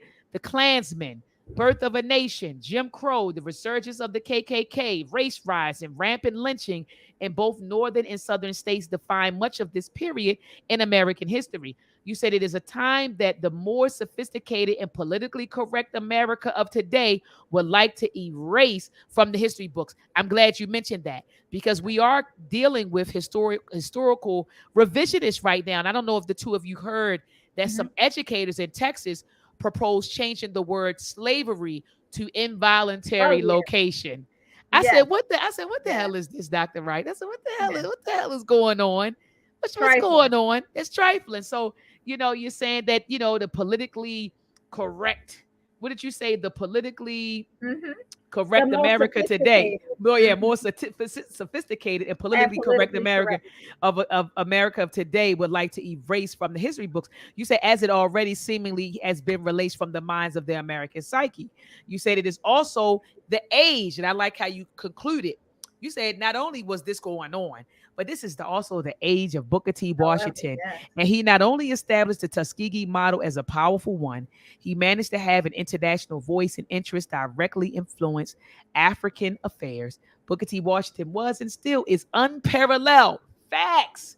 Booker T. Washington was still, had to read that again, Brother T. Booker T. Washington was and still is unparalleled in this area. And this book has established his significant contributions as a Pan Africanist in the realm of African affairs. Brother T, give Dr. Wright, set Thank it you. off for Dr. Wright. Thank you. Thank you. Book giving time, book giving time, book giving time. It's the first person I would like to shout out. Really is A Beautiful Mind. A Beautiful Mind. Let me know in the chat if you have the book. A Beautiful Mind has literally been with us, Brother T. Oh, Like wonderful. every chat, she's here, she's Oh, studying, wonderful. and Thank you. I just want to know if she has the book. Also, Hill Power TV. Let me know in the chat, family, if you have the book. Also, real talk. Let me know if you have the book in the chat. You can just say yes or no. Okay. These are people, brother T. I'm just kind of throwing out there. Hmm. I just need to know if they have it because these people have been consistently with us. Every time I'm looking up. Also, CJ Young, let me know in the chat, family, if you have the book. CJ Young is another person who's been consistently with us. Also, Sister Crystal Denise has been consistently with us. Hmm. But I think she I has the know book. I her. think I think Yeah. she was actually one of the first people to get it. So I believe that she has it. Okay. Ron I Green, that brother said, I have the book. Ray Williams said, powerful discussion, y'all. So those people, real talk. Let me know in the chat if you have the book. Um, a Beautiful Mind, let me know. Hill Power TV. Oh, Real Talk said he ordered it. Ordered it. Yeah, because I wanted to hook you up, brother. I wanted to hook you up, but I want to give the book to someone who doesn't have it. Um, okay. A Beautiful Mind. Do you have it? Look, Marcus Sharp said he has it. So a lot of our people have the book. I'm trying to think. Blockchain. Do you have the book, family? Blockchain has been around too. Blockchain, do you have the book, family? Yeah. New Black World Order said I need one. New Black World Order, you got it, brother. So I have your book right here. New Black World Order, email me. Let me see. Email me your address at dr.myod.msu@gmail.com. And just say, Dr. Wright's book. Okay, this is the email address, New Black World Order. Email that to me, okay? Email that to me. Blockchain revolution bridging multiple. He says, I've been got that thing. Yeah, New Black World Order. He's been good. consistently Thank with us you as so well. much.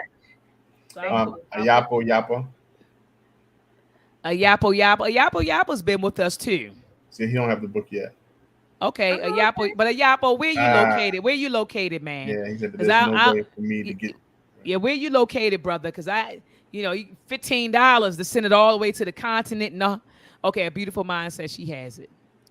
Some of my brothers and sisters, I had to tell them, you send me the shipping money, I'll send it out. But it's Yeah, 15, that's 20. well, I did have to do that with a couple of people because we did have a couple of people who there's one person on here who is my alumni. She's I Yeah. saw it. I saw that. I she's saw that. stationed in Abuja in Nigeria, but she works for the US government in some capacity and I've had to send it, it comes back, send it, it comes back, they won't take it. It's Oh just wow. kind of she and I are communicating now. It's a real bizarre scenario because it goes to the base in Dulles, Virginia, and then it's supposed to go to her or they're supposed to keep it for her. But the fact that she gives all this information on there has been it trips the postal people out. It's Ray, crazy. So yeah, so I've sent some to Canada, a couple to France. Yeah, that's what I'm asking. Yapo, you better tell us where you located at, brother, so we can get Yeah, the but book to if you you. are on the continent, just wait a couple of months.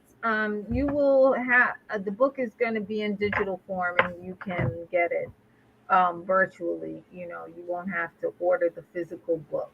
So just hold out for a little bit. Ray Williams. If you are, I'm sorry. I think Ray Williams said he's been looking to local bookstores, but no luck. no, But no, no, has no, Ray no. It wouldn't be there. has Ray Uh, been with us consistently, brother T? I'm not sure. I can't say. Yeah, I can't say because the names I called are people that I know. Like even Charles Williams. Charles Williams, let me know, family. Let me know, family, if you need the book. Charles Williams, let me know. Real Talk said book of the year. Come on, family, you better let us know. We only got but 3 books, and there's no way. so Who is look, we that try to give out saying? two more books. So Who is that saying? There is no way for me to get it where I am. But where are you? that's what I keep asking, and he hasn't typed Ayapo it in his. Yapa. Where are you at? Okay, Ray said he said he's in Costa Rica. He's not in the U.S. Okay, so just wait a couple of months, and you'll be able to get the ebook or a digital Charles, book. Charles, are you saying I do or I Ayapo. don't? Hmm? Charles, are you saying I do or I don't? Because I've seen you in the chat a few times while we've been discussing this. Oh, that's fine. He said I'm in New Mexico. Okay, that's fine, Charles. That's the U.S. Yeah, that's fine. So do you have the book? Because you said IDOO. So did you mean to write I do or I don't? I would love the book. Okay. So Charles, look at the screen. Copy down my email address, dr.maat at MSU.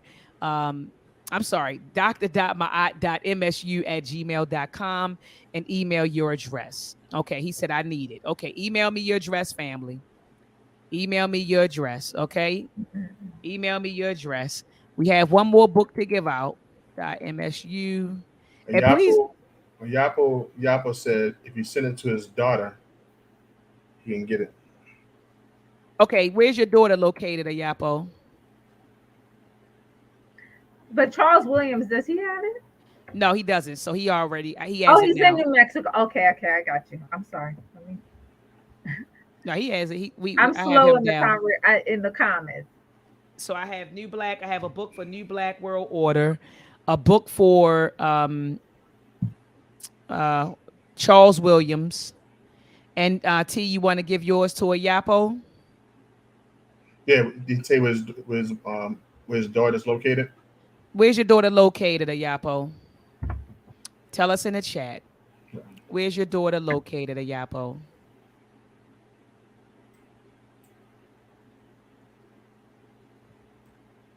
His accommodation is with the. He said perfect. He said if it is coming out digitally, just let me know when, and I will definitely get it. But we can give you the autographed copy of Yapo. We just gotta tell us where your daughter's located. Right. I know there's They're like a not. bit of a delay from us, like the chat. It's like a bit of a delay, maybe like 20 seconds delay, 10 to 20-second delay. So Ayapa again, tell us family. He said she's in Ohio. Okay, so send the address, send us the address. Just go to dr.maat.msu@gmail.com, Ayapa, and email me your daughter's address, and we'll make sure she get it. All right, so family, look. Our next book is The Color of Law. Oh wow. The Color of Law. Let me cut my light off. The Color of Law by Richard Rothstein. So this must be a Jew. This is our next book, The Color of Law, family. All right. This is our next text. And don't be alarmed. This is about a 300-page text. I told you all I wouldn't go past 300. Let me see. Oh, but it's a lot of notes. It's a lot of notes in this text. So it's really 250. That's doable. 250 is that's an easy read for me. 250. All right. So family, get The Color of Law. I would prefer that you get it from a Black-owned store, a Black-owned bookstore. You can call Everyone's Place here in Baltimore. They ship around the world. Okay. So I know a lot of us will run to Amazon and we'll, to purchase our books. But I love that people like Dr. Wright and others, they sell their own books on their own website because Amazon takes like 50% of the proceeds. So I see why you And they bump discontinue. up the costs. Right, they bump up the cost. Right, and then take 50%. And so, family, if you can, purchase the books from the authors, or the publishers, or a Black independent bookstore. Like I said, Everyone's Place. You can Google them. Everyone's Place, Baltimore, Maryland. They ship around the world. So our next book is The Color of Law.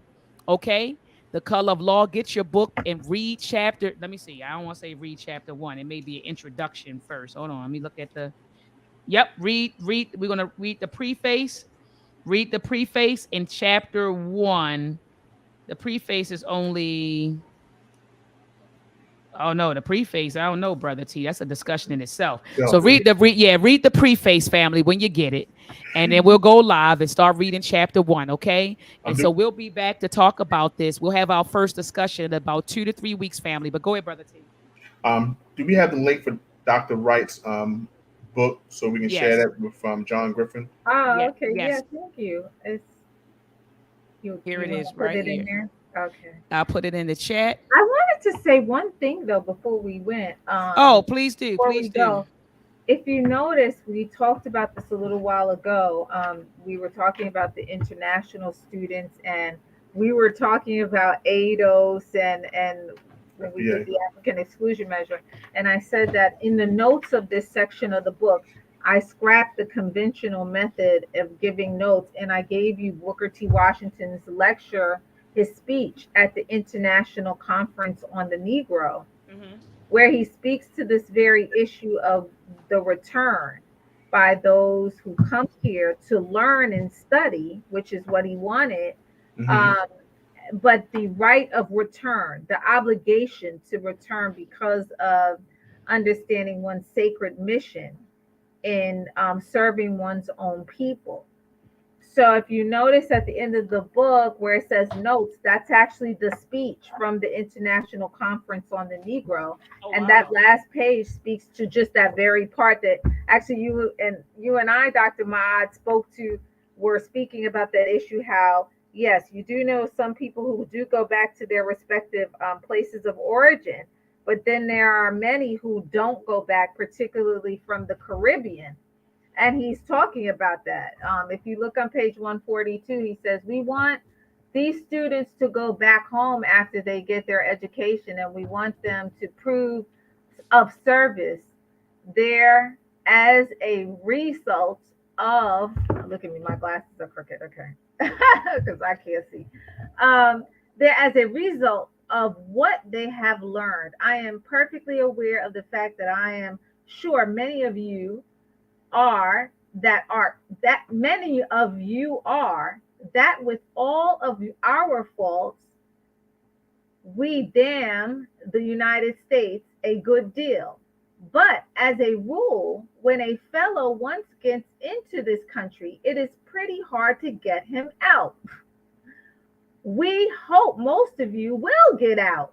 I note, however, that a good many young men and women come from Africa and from South American countries, from Puerto Rico and Cuba and Jamaica, and when they first arrive, they praise their own country pretty highly. Nothing like it. They stay here 1 month, then 2 months, then a year in studying at some institution, and the first thing you know, they have forgotten their country and they never go back home anymore. We do not want that to be true of the men and women we train at Tuskegee. And I am sure in helping us to give these students that which will serve them best and serve you best in the communities from which they have come. You can help us immensely during these meetings. So he Mm. is saying that you are obligated to go back. If you read the first, I read the last part and it was, just so you know, this is in its raw form. So this is just how it is said, like with no interruption. The language is, sort of crude, but um the point is that this, once again, if you can read the whole thing where he starts to talk about what the conference is about and how it's an attempt to share the best of what is at Tuskegee with the African world and all of that. But also I wanted to speak to the fact that he's saying that there's a sacred mission. Only now is it a thing where people leave their country and they never ever ever go back. But with what the Tuskegee model was attempting to do, the vision and the mission of the institution was to be a hub for African communities globally and for them to return and implement what they learned. Okay. Absolutely. Both internationally and even domestically, because if you read the whole thing, then you know that it's also said domestically. Like he's like, those of you who are here, go back to your respective community And build something. yes, and do Build. something and Yeah, change the build. message. Yes, absolutely. And the whole idea of Tuskegee was that you there was no one who could not be made an asset to the race, to our Ab- people. and that's the objective of education, to Absolutely. be an asset. How Right. you walking around talk people profess to be educated and you're not an asset to your family, your community, and your people. That's You're a damn liability, right? So the whole objective of education is to make okay. you, an asset. And so, Washington Booker T. Washington, he lived that. He lived that idea. So he was giving people what I call, true and authentic, education. Family, look at the screen right now. Visit Booker T. Washington in Africa.com, Booker T. Washington in Africa.com to purchase your book. Okay. All you have to do is come here, click on order the book. When you click on order the book, You scroll down. you scroll down, buy now. Okay. Once you click buy now, Right. now we have to enter some stuff, right? And I always have like PayPal stuff. I already ordered it. That's why if I click my PayPal information and all that, it'll pop It up. pops So, up. family, go right here to Booker T. Washington in Africa.com to get the book. All right. I see Brother Bay said I'll order it from Dr. Wright. Ashe. I see Mandria. Okay. Mandria Montgomery said, Dr. Ma'at, I need one family. This is your Oakland family. I rolled out that red or that RBG carpet for you when you spoke out here in Oakland and gave you that African violet. Where you been? I remember this. This person is talking like 5 years ago. And I remember you, family. Stay in touch, man. Don't be, yeah. I haven't spoken to you in like 5 years. I know exactly who you are. And many ancestral blessings to your family. Many ancestral blessings to you. All right, so I'm going to let Dr. Wright close us out. Okay. We appreciate you, Dr. Wright, and this wonderful, this masterpiece that Thank I you so call it. much. I We appreciate it. appreciate it. And we appreciate you. And so, Dr. Wright, go ahead and close us out. Close us out. Yeah. And it's so funny you were saying that because I was just about to say, did you guys give me any criticism like that I could? But Oh, okay. yeah. I Um, forgot. And I told people that I would drop the link. I told you all earlier I would drop the link in yeah. the It's chat. okay. It's But the okay. link, the This link is is in the great. chat. The link is in the chat just in case somebody want to come on. Some people may just want to click on real quick to give you your flowers.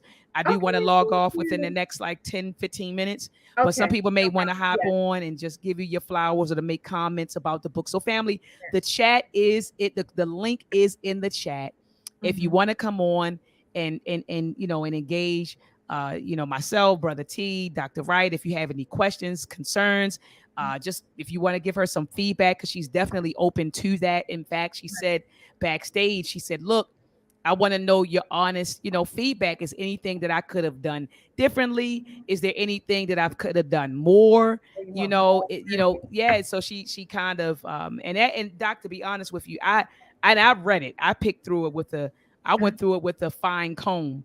Okay. And I didn't. I mean, there were things that you said that I was curious about, but Okay. I didn't feel like that was the objective of the book. The objective of the book was Mhm. to, as you said, educate us on the true history of Booker T. Washington. So there were people in the book that you mentioned that I'd never heard of. And I was like, Okay. hey, God, I wish he would have expounded on that. But that's not the objective of the book. Okay.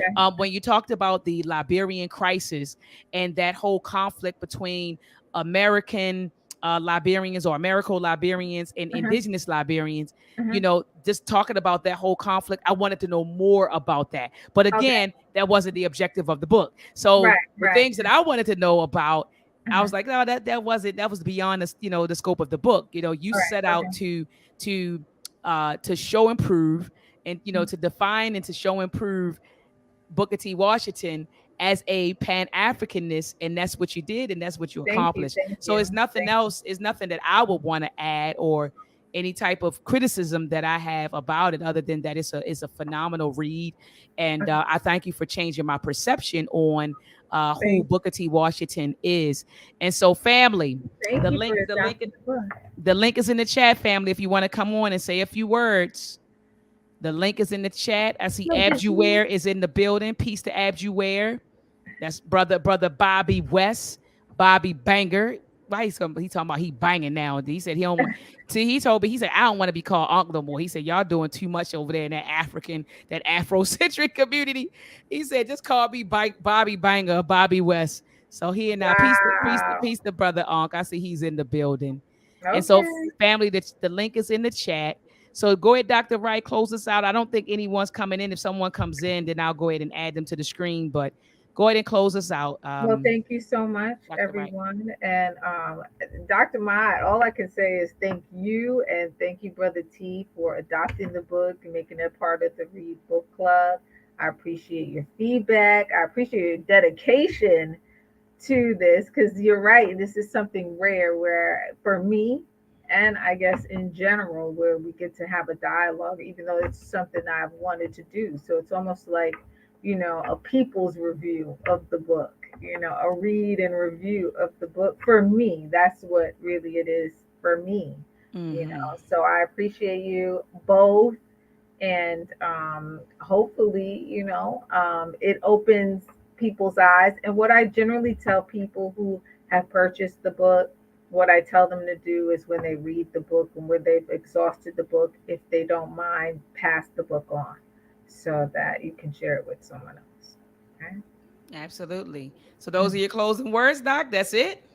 We out. I mean, unless there's something else you want to ask me, that's pretty much. I was going to say this one little caveat, and none of these things were intentional for me. I mean, like this aspect wasn't intentional. So the design of the book, I don't know if anybody realized it, but if you're into African spiritual traditions and stuff like that, you know that in the Ifa tradition, these are Alegba's colors, I essentially. didn't notice that. And it's black and red. And it's funny because afterwards, and I resided in that world for quite a while, and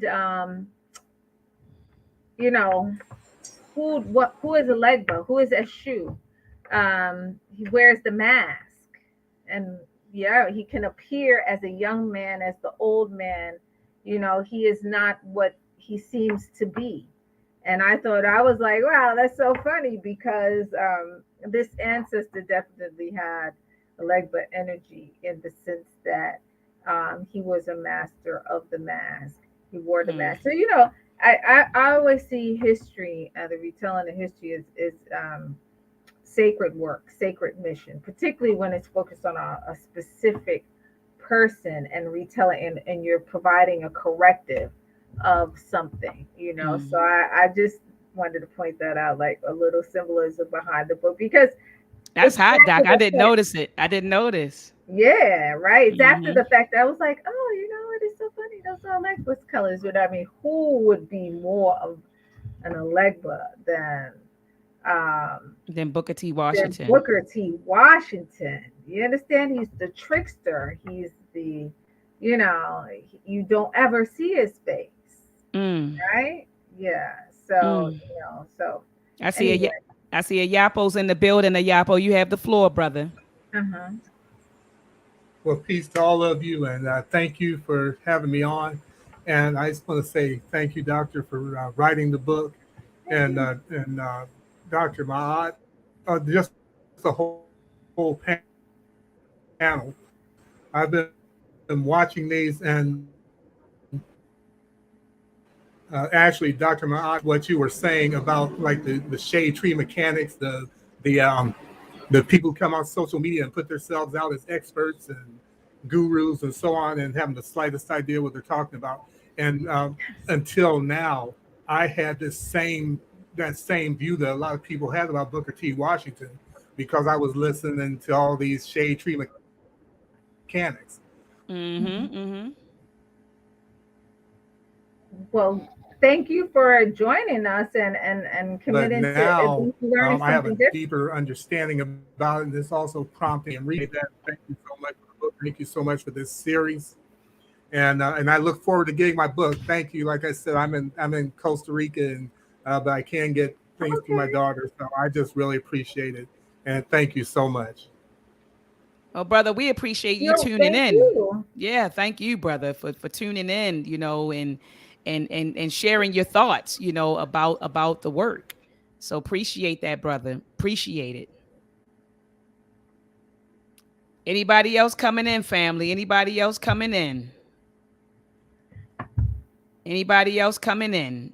I think that's it. All right, I put the link in the chat. Then people. Well, I will say one of the things that are expanded in the next version of the book or the revised version is that you get more of the conversation on the floor of the House in the African exclusion measure. So you get a chance to see a little bit more of what the congressmen are saying specifically about any given African population that would have come into the country under the African exclusion measure. So, and I think that people need to see that because we have, there's so much going on, right? So with national identity and cultural identity, and who's foundational, who's this, who's that, and we do need to understand how we assisted each other in the past, right? So Well, and what true American, white Americans discourse is, right? The truth. There's nothing like the truth. Tell the truth and shame the devil, because there are a lot of myths about what white Americans feel about other groups of African people coming here. no, absolutely. And Doc, what I would love if maybe, we could do this, we could run that next year. Maybe when this drops, then Mhm, next mhm. year, Brother T and Sure. we go back through the book and we check out, well, what was added, and we kind of Mhm. discuss those Sure. I things. would love that. I would love Yeah. that. Yeah, yeah, yeah, yeah. Absolutely. All right, family. So thank you for tuning in, family. Be sure Thank to check me you. out on Wednesday at 7 p.m. Eastern Standard Time. The Queen Mother, Shahrazad Ali, is going to be in the building. And she and I are going to have a good old time talking about the reversal of Roe versus Wade, and other stuff. We're going to be talking about education, child rearing, the Mhm. relationship between black man and black woman, the black family. And so you already know the Queen Mother is going to go all the way in. I called her last week, said, Yes. Queen Mother, I need you to come on. She said, "Well, Dr. Ma'at, you called me at a good week because last week I just turned down so many interviews. I didn't feel like being bothered. People were calling me to get on their podcast, and I told them no. But you called me at a good week. I feel all right to this week. I'll come on your platform." I said, "All right, Queen Oh Mother." my So goodness. I love her warrior spirit and her sass. I do love her sass. So family, she be in the building on Wednesday at Mhm. 7 p.m. Eastern Standard Time. Brother T, do you have any closing words? I feel like I said something. I feel like Dr. Wright said something. Yapo came on and said something. Do you have any closing words, Brother T? Dr. Wright, thank you so much for this book.